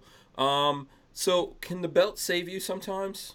Can you use that as a tourniquet, or do you need a certain kind of belt to use that as a tourniquet, or not a good idea? Not a good idea. No, not a good idea. But if that's a concern of yours, keep a real tourniquet on you. Yeah. I'm just asking that question. You can literally use a T-shirt and like a dowel rod more effectively in most cases than you get. You need something you want something that will go as tight and as flexible as possible without breaking. So you'd be better off take a T-shirt and take pieces of a T-shirt, wrap them together, and then get something that's really going to close down. Whereas most belts are going to be too stiff to really lock in. Yeah. Okay. I've taken one too many medical classes, so don't. That's good. That's good. That's why I figured it would be a good thing to talk about. That's one thing I don't feel like I've done enough of. Like medical training. Yeah. There's a lot of it more locally than you'd think around that's really helpful. Mm-hmm. Anybody that's taught TCCC or anything like that, I mean, there's only so much you can do medically, and that's the biggest thing to learn. Once you kind of know what that is, it's really fairly simple. You're like, unless I have this level of skill, I'm not touching that. Yeah, no, for sure. So there are. I have built my first aid kit to my skill level. I don't keep sutures. I don't keep anything like that in my kit because I just flat out don't have the skill to use that stuff. Yeah. Sam Gal says paracord bracelet plus have a hard pen or rod around. Bracelet. Sorry. What? Just a paracord bracelet. For a while, that was such like a meme. It was a thing. I used to wear like 2 of them. Did you really? Yeah, I used to wear like a bunch of paracord. But you know why? Okay, you know why I really like the paracord bracelet? Because my KSG, whenever I shot it, I would get these little nicks on my wrist. Yeah, so I would wear big paracord bracelets just to protect my little baby wrists. Yeah, I've got sensitive wrists. I'm just saying, don't laugh at my pain. But so absolutely, I get that. Let me see here. My camera is acting crazy. Looks fine to me. It does. Okay. It's acting a little crazy here on me, but I'll try to fix that in the background. Okay, so do you guys want to talk about this thing that I saw on the firearm? Oh, is it the firearms? The truth about guns. Here, let me pull this up here. And now I pressed something and lost it. That's weird. What was it about? Yeah, basically it's about the NRA suing. Mm-hmm. Yeah. They're basically suing the Ackerman McQueen. Hold on, let me see if I can pull this up here. It's in our chat. It's in the Skype chat. Yeah, I got it. Just this thing's bouncing around on me. Okay, yeah, let me pull it up here so you guys can see it. Wall Street Journal, the NRA has sued longtime advertising firm Ackerman McQueen. Ackerman McQueen has been the National Rifle Association's marketing firm for over 30 years. Among other services, Ackerman produces NRA TV for the NRA. All of those personalities you see in their videos, such as Dana Loesch and Colin Noir, work for Ackerman, not the NRA directly. As has been widely reported, the NRA's finances have been strained in recent years, in part due to attacks from states such as New York, and now apparently as part of an internal struggle going on within the NRA HQ over Ackerman's significant role and the huge amounts the NRA pays for their services. There's lots of people that say that Ackerman McQueen really runs the NRA. If they're paying this much money, I bet they do. The long-time relationship is very much in question, and there's a whole Wall Street Journal thing here about it going on. The lawsuit filed late Friday comes amid an unusual battle unfolding behind the scenes at the NRA's 76-member board, which some say pits a small group of pro-Ackerman McQueen directors against other board members and an ousted NRA attorney. So It's gets deep here. It's all stupid. The whole thing is stupid. I wish the NRA would unfud themselves and get back to what they are supposed to do, which is teaching gun safety and getting people into shooting sports, and then have a lobbying side. That's all we need. The stupid BS that they do, it just drives me nuts. And then their PR firm is so ridiculous. Like whoever is in charge of their PR has no idea how to grab young votes and eyes. But that's what ears. we're talking about. That's what Ackerman McQueen is. Yeah, exactly. So it's time to get rid of them, honestly. Ackerman McQueen did a good job with Coleon Noir at first, and then everything else they've done, I feel like, has failed. Coleon's lost his gas. Dana Lorsch is kind of a disaster for them. And a lot of their PR stuff, the only PR that they can put out is, oh, they're coming after your guns, give us more money. Like that's all they can ever do. Yeah. Their PR is just such that a message disaster. gets played out eventually. I think I agree with you in what you're saying, Harrison, that they did do a good job in the beginning. But okay, I think we got to look at a couple of things going on here. I always tell people this story. Way back when I started doing this at SHOT Show, there was a huge meeting, NSSF, NRA, okay, and the writers, like the magazine writers, and they were all trying to figure out what to do with the YouTube people. Mm-hmm. You know, and then after that, out of that came this whole thing that we see, that they signed up Coleon Noir, a bunch of other people. They started putting those people out there. I think Coleon Noir and Dana Loesch came somewhere after that initial wave, I think, because they lost a bunch of people. And they did do a good job with Coleon Noir. It was great. Everyone loved him, and me included. Still do. I still think he's cool. The tough thing now is that we're mad because we don't agree with the direction that the NRA is going. They pretty much opened the door to this whole bump stock ban and a bunch of other stuff, and we're mad about it. And like Coleon Noir, I think, is in a funny kind of position, right? Because he works for this company.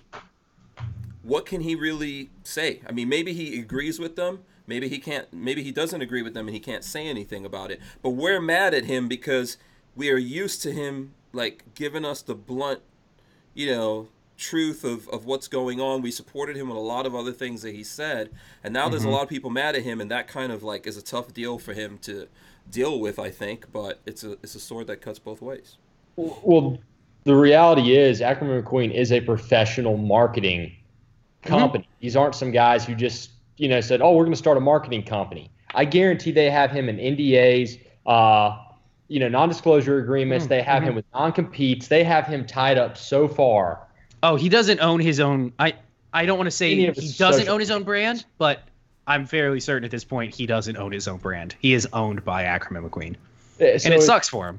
If he wanted to speak out against anything, he is going to get sued.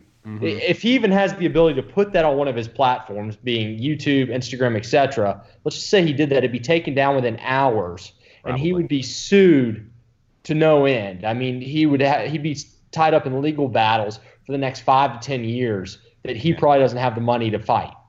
And he wouldn't win. Yeah, it's a tough deal. It's a tough deal, and I think I'm always trying to tell people, you got to look. We kind of expect him, right, because of what we were used to. They got on board with him because of his brand, right, of getting out there and saying he's a really good representative, and I think he has a great future. Probably that's diminishing a little bit. It will probably be better for him to get away from the NRA if he could and just speak his own mind. So when he supports them, he supports them, and when he doesn't, he doesn't. Who knows? For all we know, he agrees with all this stuff. But it's a tough deal for him being in this contract, It was a great thing, helped him blow up. I think that he would have blown up anyway, but definitely not as fast as with the backing of the NRA and all of our support. And now we're kind of like mad at him because we don't agree with the NRA, but he's not the NRA really because he works for this company and not exactly the NRA. And this is something you got to think about it right now. The people that are having one of the individuals that's having the most positive effect on the Second Amendment, I'd say, is Demo Ranch. For getting young people in, you think? Yeah, for new exposure. And it's the people that are not 100%. And honestly, it's not even his demo ranch channel. It's like off the ranch and that sort of stuff where he just makes vague references to guns every now and then. So people that are watching, like, you're not going to get into guns necessarily by watching a Mac video or a Hickok video or a Lifestyles Locked and Loaded video. You're probably already there. Just, teasing it a little bit, and maybe that allows you to get used to the idea. I think that's true. Here's the thing. I mean, I guess I know Demo Ranch kind of tries to stay away from getting into the politics of it all, which is probably not bad for his brand or whatever that he's doing. We do need kind of someone to steer people in the right direction. And yeah, when people first come into it, they don't want to get knocked upside the head, which is pretty much what we do, right? Because we're hardcore. Yeah. So, and everybody has their place, but like I've been thinking about starting something outside of the gun stuff to where I kind of tease the gun stuff in. Like I know you've talked about it, Hank, where it's like people want to see like this 90% non-guns and then like 10% guns. Mm-hmm. So you have and I think the way a lot of these channels, like you notice a lot of the hunting channels, everybody's starting multiple channels now because they're afraid any hunting, fishing, any of that stuff is going to be taken down. Yeah. Eventually. Yeah, I think so. I mean, that's definitely something that's happening. It's a little bit different from this particular thing. Skips Tactical says, I think we need to support him still because we know that his hands are tied. We need people like him in those positions to add that diversity. The thing there that is tough to deal with sort of is, and this is a question that you have about a lot of, at least I have a lot about a lot of YouTubers, is what they're saying. Is it him saying that? Is that his opinion, or is that somebody telling him to have this opinion? And that's a lot of YouTubers that I think a lot of people are struggling with at the moment. You know what I mean? Yeah, okay, I do. So what do you think when Colin is out there? Like, so for example, who from our side of it has gone on Joe Rogan and what's the name of the other? He was on that HBO show and all that stuff. I think it is hard to get anybody else. Yeah. So Colin Noir did that. In my opinion, we got to give him a lot of credit. He was good, and he came off very well, which was important. Yeah. Imagine sitting Chad and Eric on Bill Maher.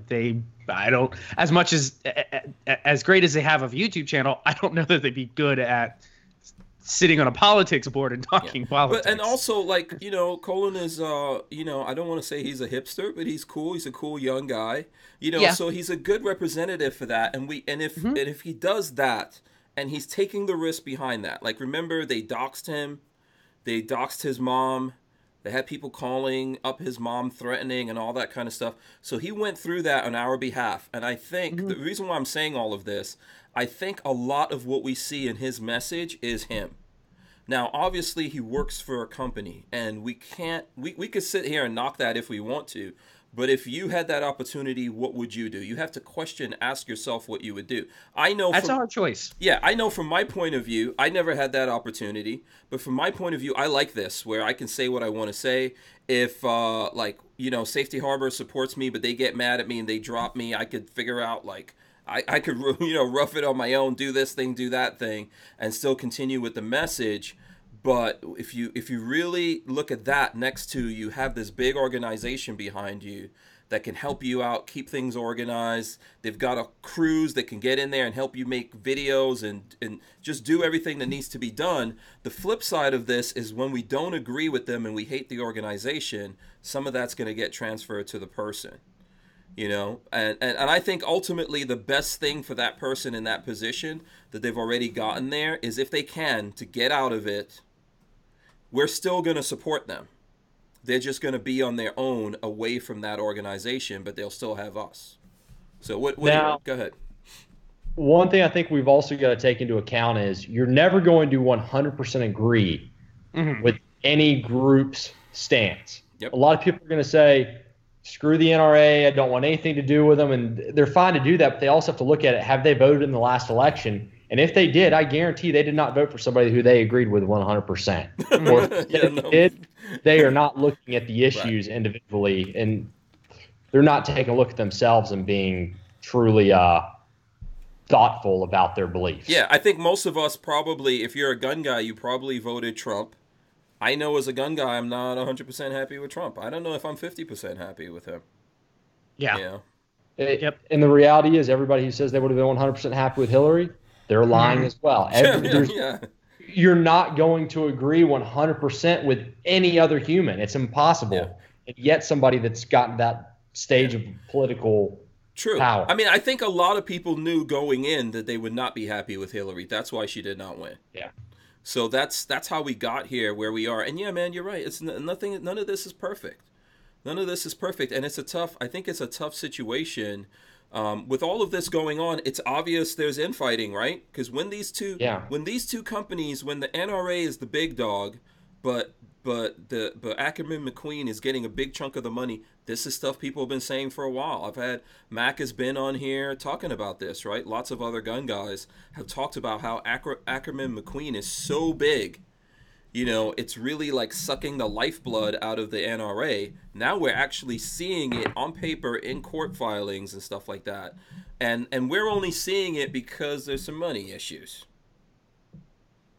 So if they would just, and what's the big thing that's happening to them, they have these money issues, not just because of what's going on with New York State and stuff like that, trying to bleed them dry. They also don't have our support. Now, I'm not trying to say that to people for them to support them. They need our support. They kind of forgot about that.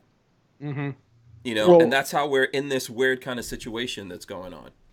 Right now, nothing's come up. You got to remember the Democrats control both the House and the House and the Senate right now. No, I think Democrats have they have the House. We barely have the Senate. Right. We don't have Republican senators but on our side. We have pushovers that are in the Senate. Yes. Yeah. If they made a big enough push, we could be under a real threat. And the reality is, GOA is not big enough to counter it. Gun policy is doing a hell of a job in the courts, but they're not big enough to have any effect in the political spectrum. The NRA is the only one we can kind of work with there. And I hate to say it, it's one of those things you have to join your enemy at some point. Like, yeah, and are they fully our enemy? Are they that much our enemy that we're willing to like chop off our own nose? You know, that's Lola kind of says I'm shouting. Sorry. Yeah, we probably will chop off our nose, spite our face if we're not careful with all the negative NRA talk. It needs to be about how to reform them versus how to. That's the big thing is we need to make changes, but that is very difficult. Okay, so where's their responsibility versus ours? Like Walter was just saying in a comment that he doesn't even open the letter anymore. He just tears it up. And Walter's he's a lifetime NRA member, so he's already paid for that. But they need our continued support. Why won't they even listen to us and just come out and say, you know what, guys, we messed up. And we're going to deal with this, and we're going to try to make it up to you guys. Don't abandon us right now. They can't admit – they'll never be able to do that because they can't admit they screwed up. And to a degree, that would show weakness to the other side and give them something they feel like they could exploit. So it's a funky situation all around. Yeah, it really is. Because, you know, that's one of those things that I work a lot of, like, customer service stuff, and I have for a couple years now. And one thing that you learn as you go through it is less of not admitting defeat and more of it's almost kind of not admitting defeat, just saying like, oh man, how do I explain this? It's almost like sorry, not sorry, but not in a negative way. Like when you open yourself up, say somebody's complaining about something and you open yourself up and they say, I'm sorry, this was my fault. People tend to like chomp at that and make it even worse. So I kind of understand where they're coming from, where if they come out and say, guys, we screwed up, it would possibly be 10 times worse because all of us would be like, well, we told you, you know? So yeah. I sort of see where you're getting at. That was kind of hard to explain. Yeah, but that's that's part of human nature, right? So first of all, you look for weakness. You're looking for that weakness. Well, we're all human beings. So ultimately, this has to be dealt on a human nature basis. So let's take a relationship like me and Lola. None of us like to admit that we're wrong. But if we do not admit that we're wrong, then this problem is going to fester that we have. At some point, we have to admit that. Now, admitting you're wrong, yes, you don't, because it's a psychological thing that you don't want to say. And even now what happens? But you need to go through this. It's part of the healing process, I think, ultimately. Yes, we're going to be all, I told you so or whatever. But like, as Harrison is saying, like, what other big organization do we have? We have to somehow deal with our stuff and move forward. We can't move forward as like a family or a couple or whatever it is, and we really hate each other, because we're just going to keep backstabbing each other. It's not really going to get any better. At some point, it's all going to fall apart. If you look at the NRA, the thing is falling apart right now. We need so we for sure. I would love to have more transparency in the NRA, in the same way that the GOA has, where they're like, you know, he does the guy that's running it comes out with a podcast once a week saying, hey, we're fighting this battle here, we're fighting this battle here, this is what we did for this court case. Like, I would like to see that more, because you never hear the NRA. I feel like likes to only show how they've won in a court case. Like, they only bring out info when they're like, either are telling you, hey, this is coming down the pike and you need help, or we won this court case. They're never like, hey, we lost this battle, but we're still fighting this war. We've put, we're going after this case. We're going after this case. We've brought in this, you know, to help with this case, like whatever it may be. They don't talk about any of that. And I would love to see more of that. And they only know us when they want money. That's it. That's the biggest thing that I think annoys most people, is it feels like they only want to talk to you when they're looking for a buck. Now, also, like, if they called up, and I honestly right now I'd have zero interest with some of the red flag law stuff of giving money to the NRA, ILA. But if they were calling up and say, hey, we need money because we're going to get gun safety courses once a year for every schools, for all middle schools or all high schools, I'd be on board. I would donate one. I'd give them a couple $100 right now. Yep, for sure. Yeah, Walter says, and this is Walter, just so everyone knows, but I agree with him 100%, so I'm just prefacing it. This is Walter's words. Like a drunk or druggie, you have to admit you fucked up. So yeah, they won't do it. And look at Trump. Imagine if Trump said he screwed up, what his base would do. It would be a disaster all around. The NRA's got, any politician, when's Barack Obama said he screwed up big? No president, go back and back. These people still have support from their base. They're going to lose the second they say they screwed up. Yeah, and like it's a stinky game. It's a weird, it's a weird situation. Like you were saying, Harrison. You know, I would rather have Trump there, even though there's a lot of stuff that I don't like that's going on.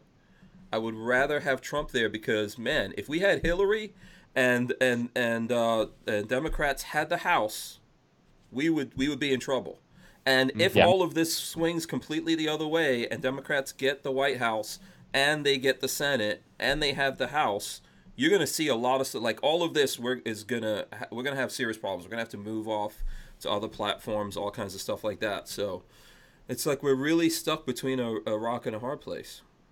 And I think that's always the case, though. I think maybe not always in this facet of life, meaning our Second Amendment rights, but everywhere in life, you're always going to be stuck between a rock and a hard place. There's always going to be challenges. Yeah. Yeah. And I think people need to just realize that and realize it's a constant fight. Yeah, absolutely. That's amen. That's what life is about. You got to get up and fight every day. You know, you can't even celebrate a win that you get too much, man, because you go out and you start walking around your property and your freaking dinosaur, you fall down and your dinosaur kills you. Mm-hmm. You know, chomps you up. By the way, so here's the new Trump patch. I'm throwing this up on the screen for anyone who wants to see this. Walter is reminding me that they've come out with the new Trump patch, as well as Save Your Shekels. Do you guys see that? That's the golden, the yellow circle here with the safety firearms logo. That's one of Walter's favorite sayings, Save Your Shekels. And there goes the Trump boar. Interesting. You guys can tell us what you think about that. I don't know if the two of you got a chance to see that. It should be coming up in your screens. There's a little bit of a delay here. So Walter's got those coming out soon, people. Where do you get them? From Safety Harbor Firearms. Walter's in the chat. Ask him right now. How do you get them? I call dibs on 100 of them. For free, so I can then resell them on eBay. Yes, I'm gonna sell them. I'm gonna take all of them and say these are really, really rare. So let me ask you guys this: what do you think is the most effective way for the NRA to expand Second Amendment supporters? Good question. You want to go first, Babyface, or?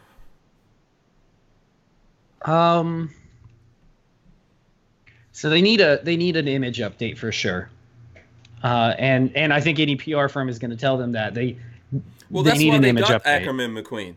But Ackerman McQueen is part of the problem in my mind. The image that Ackerman McQueen brings is part of the issue. Well, Ackerman McQueen was effective for a certain number of years. Yeah, it's time to move on. Yeah.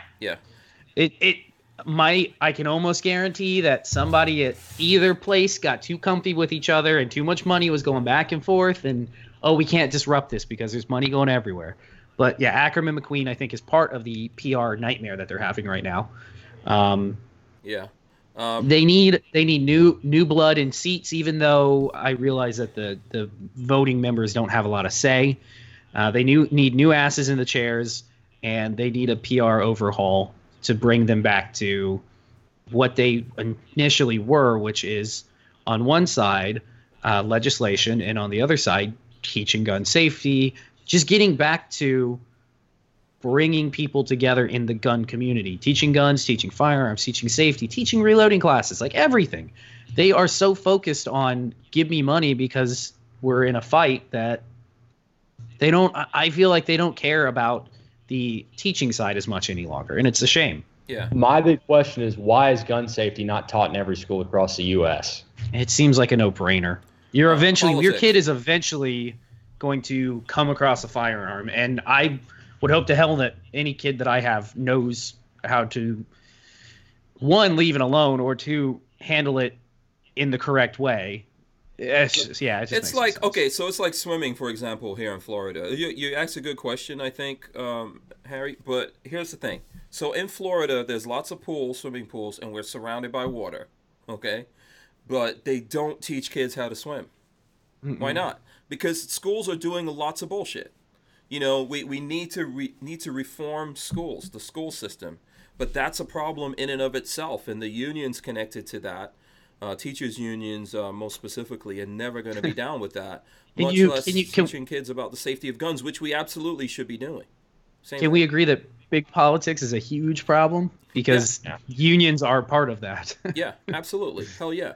So I think, like, for me, on the question of what do we do about, like, what can the NRA do, I think they need to let go of some control. So obviously, you know, this whole thing that they did, that they got into, trying to control the message and really control the messengers, that's us. That's what's turning against them now. And I'm not saying that they have to put the NRA logo on top of people. They shouldn't do that. But what they should do as an organization is work with us, right? They take money from the industry. They take money from us. If they had an open line of a real honest open line of communication with us, this situation would be a lot easier to handle. Instead, what they've done is try to close us out and get rid of us and control the message. And they have to let go of that message a little bit, you know, and just support the people who are out there that believe in the Second Amendment and let them say what they have to say in their own way and listen to what those people have to say. Right now, what we're saying here, the common thing is that they need new blood, but they can't absorb that new blood, like, within and then corrupt it. That's the main thing. Is it's the NRA feels like a corrupting force as a whole. Yeah, but they shouldn't. They shouldn't, like, this game of, like, talking to the people and all that. They shouldn't be involved in it. Now, I'm not saying not at all. They should definitely have their own things that they're doing, but they shouldn't try to monopolize this. Because we could be allies to them right now, but they're closed to us. They did it, and now they don't even know how to open up that communication or for it to how to make it honest. Yeah. The reality is, like, I think I've done this effectively. I'm not trying to. I guess I'm kind of humble bragging here to a degree. But when I send products out, I tell reviewers, I want you to give your honest opinion and review everything in an honest fashion. I want you to tell the downsides because that product may not be right for every consumer. and I don't want a consumer to buy my product that it's not right for them. The NRA needs to take the same approach and allow people that they're associated with to state their downsides and not get mad at them and go, you know what, we disagree, but we're still going to work with you. We're going to be friends. We're going to get along here. And at the same time, like you said, they should still be part of it, and they are trying to monopolize things. But at the same time, I think the NRA would be 100 times more effective working on gun safety programs for younger people, exposing them to the tools and making them realize they are not these evil death machines. They're just an inanimate object, than they would trying to create another Coleon Noir. Yeah, but that's what I'm saying to you. They should do their job and let us do ours and help us in ours in terms of like, hey, do you guys need help connecting to the media or doing this thing or doing that thing? Help people in that, but don't try to own people in that. That's what they're running into right now, because the folks out there know who they own and know who they don't own, and those of us that they've completely pushed to the side and won't listen to are like, you know what, fuck you guys then. So when you're saying that people that connect to the media and stuff, are you saying like you would want, say, like an NRA sub-organization that is connected with manufacturers, and you could go through them to request stuff for T&E? No, or I'm not saying that. I'm not saying that at all. I don't want the NRA to have. I don't want anyone to have anything to do with those kind of relationships. What I'm saying to you is, imagine if you had a Coleon Noir or any of the folks out there, and instead of him being tied to the NRA and told what to say, they did the things like, hey, the media wants to talk, CNN wants to talk to this guy, let's make that happen. Or I can give you a good example that I actually lived through. This whole thing happening with YouTube demonetizing us, there's organizations out there and people that try to reach out to the NRA to help with that. And the NRA did nothing. You know why they did nothing? Because it was to their benefit. To them, they were like, oh, this is great. YouTube's going to take out these guys. We don't need them. We have NRA TV. We control the message. Now look at what's happening to them, right? Now, now they're screwed and they need us. 5,000 people view NRA TV. I mean... Yeah, but understand what I'm saying. This is what's happening to them now. If they didn't do that, and if they did, in a situation like what's going on, what happened with YouTube or anything else, if they came in and helped out and they had an open line of communication, we could be talking to them now. And if they were listening, they would see like, okay, we've got to, back up off of this thing that we did. It's a mistake, and they can you can have a liaison thing going on. And I think they would have more allies on our side. They don't have allies on our side because they've been complicit in trying to like take us out or replace us or own us. Now, I'm going to play devil's advocate here. With the whole YouTube thing, you might have been better off not having the NRA help. And the reason I say that is the NRA is seen by many, even many neutral people, as this big evil organization. Just because of the fact they have no face, they have no personality. So is having that name associated, it's like having Enron or Shell or Exxon associated with any kind of thing when it comes to oil leases or anything like that. Do you necessarily want that big company's name, that big organization's name attached to your fight? Perhaps. I understand where you're coming from, but let's realize the NRA was supposed to be a civil rights organization. And the situation they're not seen that way by the general public. No, but it's who I think if they played a part in that, if they genuinely try to help out in those situations and other situations without strings attached to it, that they would have more allies. And on our side, for example, just look at this. YouTube doesn't mess around with the NRA. They don't mess around with them. They don't do the things that they're doing to the rest of us to them because they're a civil rights organization, because they have lawyers and all that kind of stuff. What situation are we in? When YouTube decides to do stuff, they make up their rules as they see fit. They demonetize and do all these things to us and don't even tell us what it was that they did that. So we don't have a way of communicating with them. It would have helped to have a big organization go in there and that has some kind of gravitas, even if they don't like those people. They don't like us either. But what they know about us is we don't have anyone standing behind us. So what I'm saying is what you need to do is sometimes in life, you need to look out for your allies without attaching strings to it, or without trying to say, oh, this would be a great time to take these guys out, because maybe in the future you might need those guys to help you to keep going, instead of like saying, nah, I'm with everyone else, screw the NRA. All right, I agree with what you're saying there, but what could the NRA have actually done? Had their attorneys write up some letters? I mean, what are you proposing the NRA do in that situation? Okay, that's a good question. I can't tell you right now 100% what they could have done, but I could tell you what they did do. They did nothing. And that is incredibly powerful. So just think about that right now. So because they could have done something, they could have said, okay, we're going to get in here, we're going to see what we could do. Oh, you know what, guys, we can't do anything about this, but maybe if there was somewhere, what's the other options that you guys think that we could do here?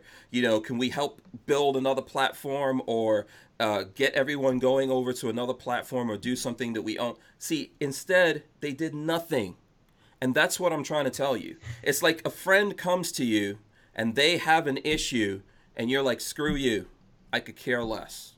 And you move on. You know, then now you get in trouble, and that person is like, yeah, well, hey, I don't feel sorry for you, man. This is the thing that I'm trying to say to you, that I don't know what they could have done, right? That's all speculation of what they could have done. What I know is that they did nothing. What I know is that they deliberately try to own the message. Well, all of that comes back and bites you in the ass later on.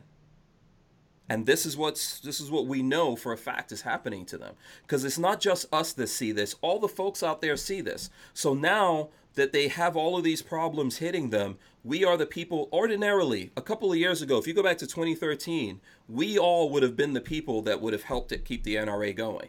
We would have been out there like, hey guys, look, the NRA is suffering. You got to help these guys out. You're going to have to like kick in your support. We're doing it. You know, get behind these guys. And we're like, no, what's the point of it? Because they're not really doing anything except serving themselves. So now they're in this position because of their self-serving ways, and everyone sees it, and they're losing allies. Even when you come to the point when the NRA and Ackerman McQueen are fighting each other in court, you know, this is really some bad stuff that's about to happen. Well, and I'm also going to say this. You have to look at it from the NRA's perspective as well. From a fundraising perspective, they raise a lot of funds from people that are probably over 60 years old. Mm-hmm. And not saying just if you're over a certain age you don't care about certain rights, but like I go trap shooting with my uncle a couple times a year. Mm-hmm. And when I go to those shoots, the average person there, I'm going to say maybe 5 to 10% of the people there own an AR-15 or own a handgun that has magazines that hold over 10 rounds. Mm-hmm. Like most of these people are revolvers and over-under shotguns, maybe a deer rifle. And that's frankly the only rights they care about the NRA protecting. I think, Babyface, I don't think you would argue with that. I think like the last time I went to the NRA meeting, I actually took, because they have these buses that go to the hotels, and that bus will take you to the stadium, wherever they're having the convention. It was packed with those dudes. So the thing is that if that is the past and we're the future, how do you survive? How do you have, like, you talk about generational wealth. How do you pass this on to your children? How do you do that? Well, they don't seem to have any interest in doing that. That's been my problem for a while. Yeah, 100%. What Patrick just said there. The issue is also, like, frankly, most of my generation doesn't seem to have the money as much as the older generation. I mean, it's just kind of give and take. As people get older, their financial net worth usually increases, their salaries increase, everything goes up. Mm-hmm. So right now, it really doesn't make sense for the NRA to appeal to people under 35 years old as much. And frankly, they're still appealing mostly to the type people that have kids out of the house and through college. But they're phasing out of that. So I'm 47, Walter is like 57, right? So we're in that category, and we're kind of like the new old guys. Yeah. So you've got the guys from our age and going all the way back to like younger than Babyface and yourself. They've already lost you. They've lost us too. When a guy like Walter, who owns a firearms company, who's a lifetime member, tells you he just tears up the letters, these guys are in big trouble. All of this is signs, just like we all saw the signs with Trump, that we knew that Trump was going to win, and the media was telling us, oh, there's no way this guy's going to win. We could see it because we're on the ground level and we could see what's happening. And I'm telling you, yes, those guys are still there, but they are dying out and they don't even care. The older they get, the less they care. A lot of them are like, listen, if I get my guns and then I die, I don't give a shit what happens in the world. Yeah. But there's more and more of us in this age category that I'm in, that Walter's in, and going down, getting younger, that do really care. So yeah, but let's look at this from their perspective. And like, again, I'm playing devil's advocate here. My views are probably much further to the freedom than most people in this chat, honestly. Mm-hmm. But it might come across as the opposite from here. What I'm trying to say is, if they had gone on the offensive as soon as Trump got in office and they had 2 Republican House and they said, all right, we're going to try to repeal the NFA. We're going to make a serious stab at getting the hearing. Repeal the NFA is probably a little too far to the country's not ready for that yet. We're going to try to get SBRs off the NFA, and we're going to try to get suppressors off the NFA. We're going to try to get 50-state reciprocity, and we're going to try to get all magazine restrictions lifted nationwide. They say, all right, we're going to do all that. They're going to lose, frankly, a decent portion of their funding from people thinking they're trying to go too far and too extreme, and that those actions will lose all rights eventually. Perhaps, but look at what actually happened, right? I think, Babyface, you can attest to this. We actually spoke to the politicians here in Florida that enacted gun control. The NRA, what you're saying, they did the opposite of that. They just got right out of the way. So we had the White House, we had Congress, we had the Senate, and the NRA just got right out of the way and gave all these Republicans the license to do whatever the hell they wanted to do. And you know what they did? They gave us gun control. They gave us red flag laws. We've got magazine bans and all kinds of crazy shit going into effect. We got the bump stock ban and all of that. So what I know where you're at, man. I know exactly, like, you're on the same page as us, or like you said, you're probably even a little bit more extreme than us, and you're playing that devil's advocate. What I'm saying to you is that they did the opposite, and that's why we're here. That's why no one wants to stand up for them. That's why everyone's like, you guys deserve this shit because you asked for it. I get that, but what I'm saying is they may have actually been in a worse case, because I don't know if the people that want, the 20-year-old to 50-year-olds that want what we want are willing to put the funding behind the NRA if they had. But they're missing. And I think that's what they're afraid to lose. I think they're missing out on the opportunity to get younger people. Like my kids are 18 and 19 years old. They know what's going on. They're mad about the bump stock ban and all those kinds of things. People are just assuming that young people don't give a shit about this. Oh, I've actually had a few conversations about this with Razor offline, obviously, and it's I can convince people my age. I can explain to them why we don't want more gun control, why we want to loosen up the laws. I can't do that to somebody that's 40 years old, and another 40-year-old can't do it to somebody. Once you're over 35, most people have already made up their mind. Yeah, but the young people, they had the... Okay, Patrick, have you ever been to an NRA show? Nope. So, I don't know, like, where's your desire right now to go to an NRA show?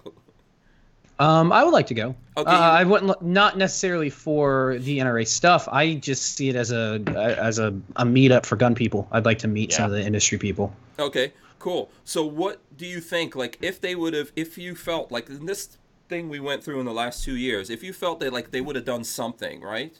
Would you be more or less likely to say, hey, I want to go there? Neither. Neither? Okay.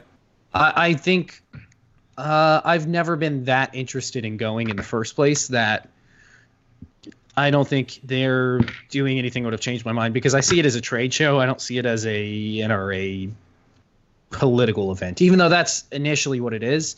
I kind of see it as a trade show. And I think I can understand where you're coming from with that, because I go to it as not like a trade show. I go to it because it's a people show.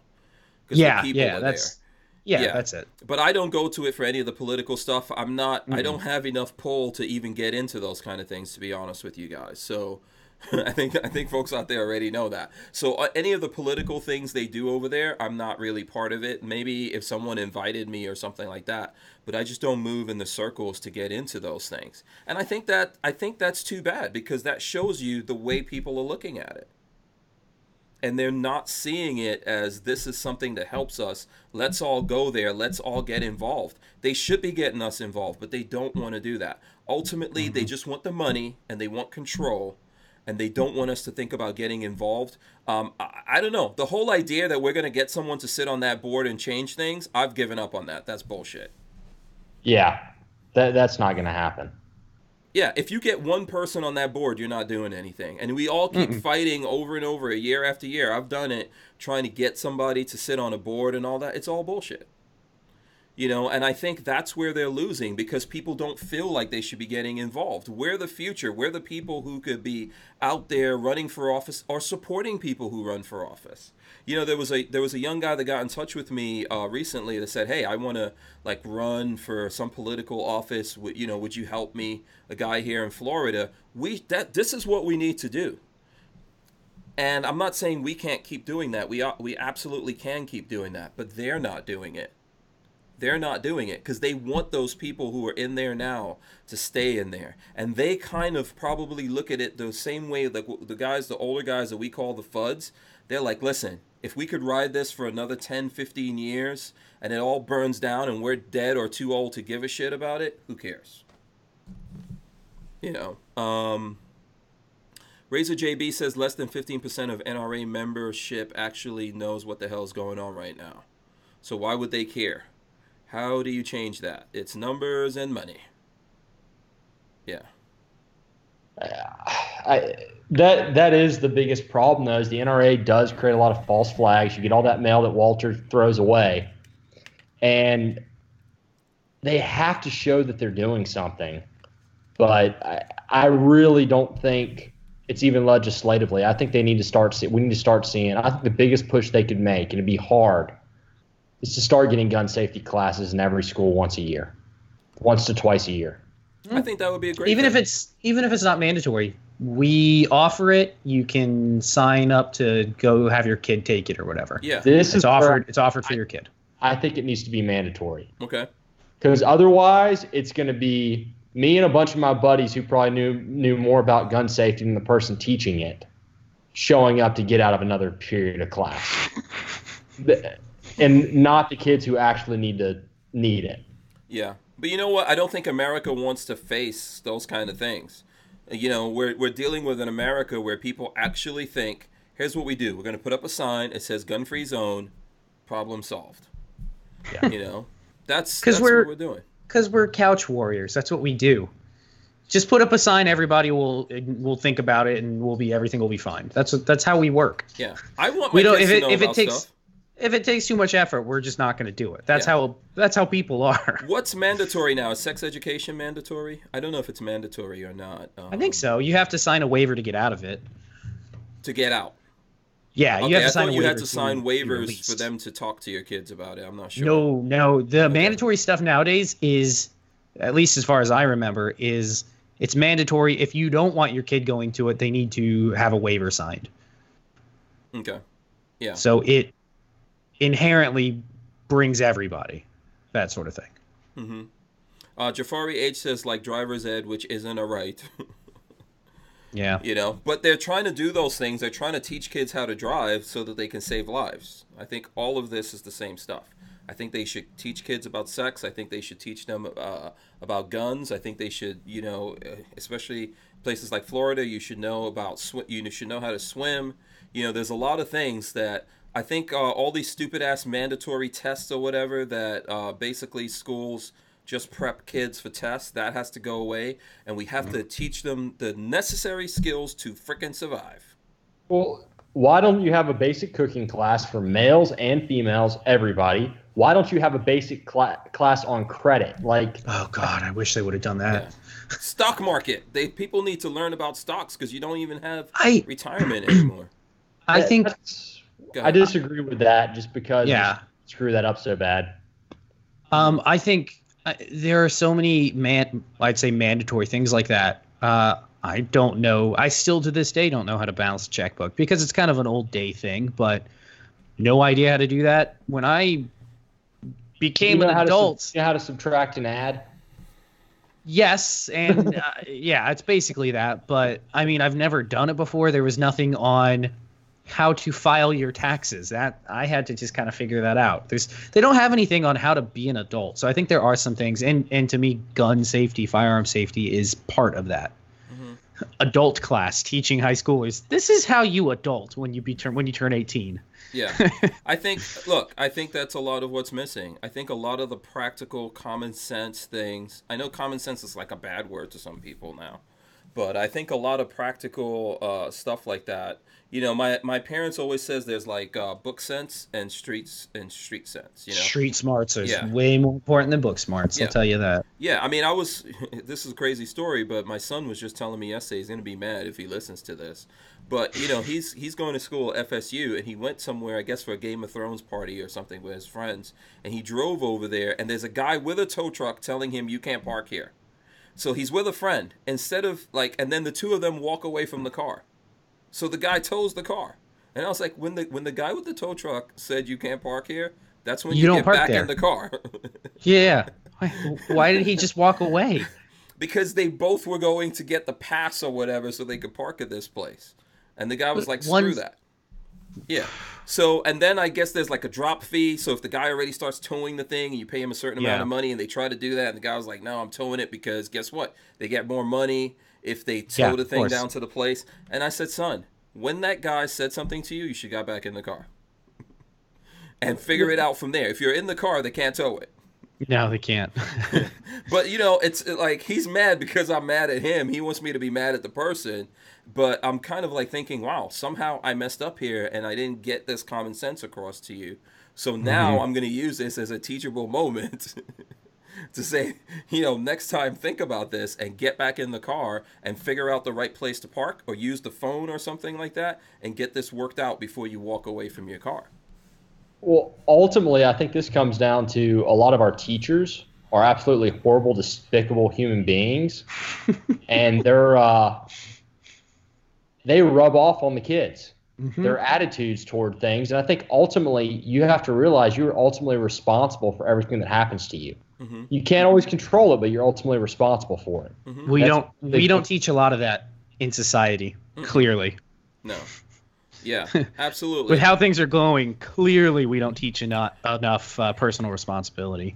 This is why this can happen. Yeah, this is why everyone says that everything has to burn down. We have it too good. That's what's happening.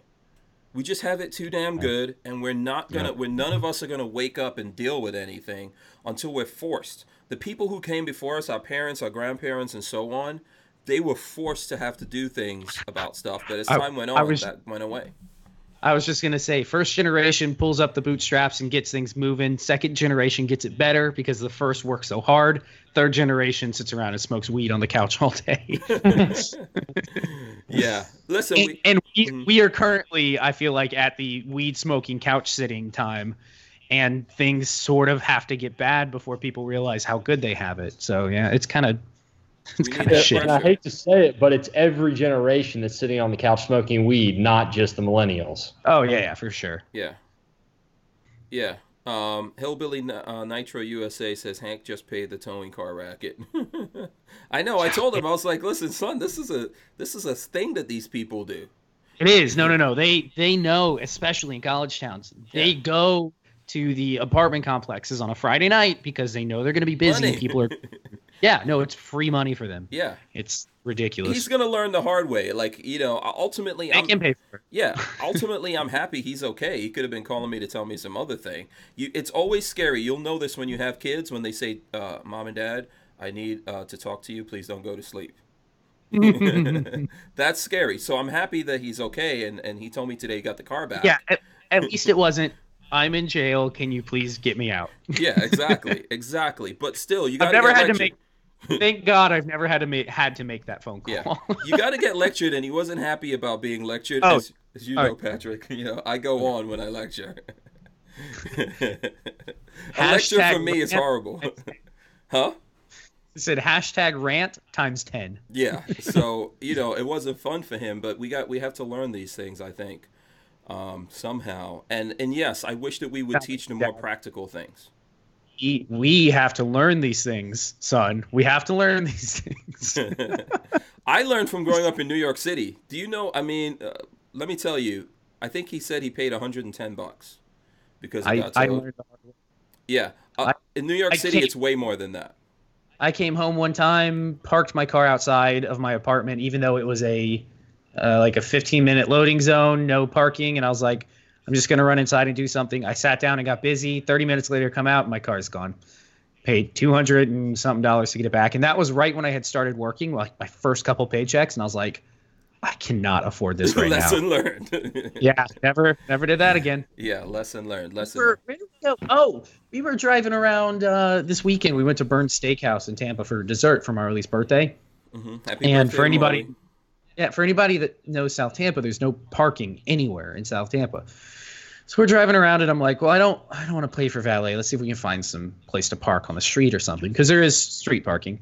And my mom, it was in the backseat. She's like, just park here. It's all right. And I'm like, no, I am not risking my brand new Mustang on the side of a road in South Tampa. I would rather give the guys the $10 to park it wherever versus coming back and having my car towed. Mm-hmm. Yeah, I was like, I've learned that lesson. I am not making that as a mistake again. Yep. Lesson well learned. So listen, you know what's funny, Harrison? Every time you come on, we're supposed to talk about holsters. We never talk about holsters. I feel like we always end up talking about the education system. Yeah, I think this is twice in a row at least. And it's your fault, Harrison, because It's the third time. you always have some good points that you want to make that have nothing to do. Listen, Harrison, every time you're supposed to push it back to holsters. I'm so bad. I'm so bad at this. You're supposed to say, you know how we could save the NRA, Hank Strange? Holsters. That's what you're supposed to say every single time. But I know we didn't get into it. Is there anything that you do want to get into with holsters? I know people were asking some questions. Obviously, like Babyface is showing his. This is what we carry. There's mine right there. You know, we're all carrying Harry's holsters. I think the wide single clip is dope. That's my favorite. Oh, that's your favorite? What's coming, Babyface? You're going to like it even better. Oh, really? Oh. Not this, but this is still pretty cool. It's a revolver holster. These are going to be for the LCR and the J-frame. They're going to come at a pretty good price point. I hope to have these on the site. I'm working on a few details. I know you can't see it that great in this light, but a few details were worked out with these, and they should be up on the site sometime next week. And these are ambi for all the people that think I hate lefties. It's time of night or something weird. We're losing the connection. Oh, wait, you're back. We're losing it. Are we here? Hurry up. Yeah, hurry up. Let's get this done with. It's 9:02. All right. Just hold on a second. I'm switching over so that we can... You're losing it again. Okay, I'm turning on... Hold on, I'm just turning on something. You got to give me a couple seconds. So, Harrison, how do people get a hold of you? Harry'sHolsters.com. And what's Hank's coupon code? Because I don't remember. Strange, his name. Hank Strange, and you get some sort of percentage off. 10% off. Can you guys hear me at all? Yes. Okay, good. We already... Okay, so here's what I was going to say. Go to the YouTube channel, Harry's Holsters. Lots of really good videos on there about holsters, about guns and stuff like that. And then use the code Hank Strange. Why are you shaking your head, Babyface? Keep going, quick. Okay. Go quick, Use you're the losing code it. Hank Strange. Harry, how can people get in touch with you otherwise? Ask questions and... We just did it. Harry's Holsters. DM me on Instagram, send me an email through my website, harrysholsters.com, and that's pretty much it. Go buy something because they're awesome. Yeah, absolutely. We'll have Harry come back on again, and we'll get into holsters. We're just gonna do a holster day one of these days. It's coming. It's gonna happen. Let me go to the Babyface. How do people get in touch with you before?